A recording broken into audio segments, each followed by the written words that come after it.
गिरगिट सऊदी अरब, एक बार फिर से सऊदी अरब ने रंग बदल दिया, सर पकड़कर बैठ जाएंगे।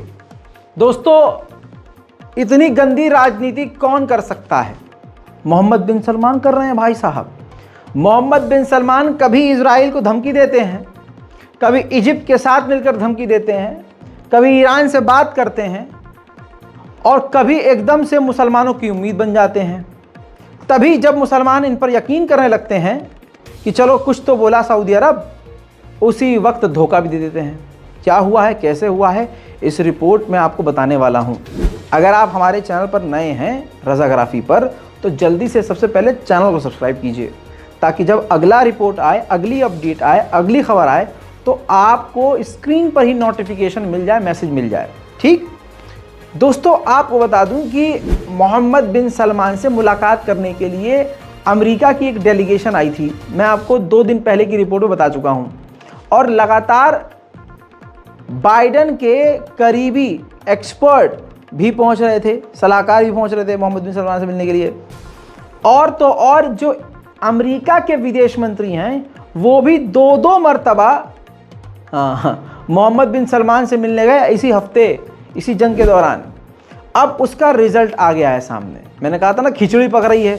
खिचड़ी ये पकी है कि मोहम्मद बिन सलमान ने अपने सऊदी अरब के तमाम उलमाए दीन को बुलाकर उनको संदेश दिया है, पैगाम उन तक भी पहुंचवाया है कि आप आवाम को नमाज के दौरान, मदरसे के दौरान, मस्जिद के दौरान, मस्जिद में बैठे हुए जब लोग हों, उस दौरान, नमाज से पहले, नमाज के बाद, लोगों को तकरीर में ये बात समझाइए कि गाज़ा के बारे में बात करना बंद कर दें। अल्लाहु अकबर।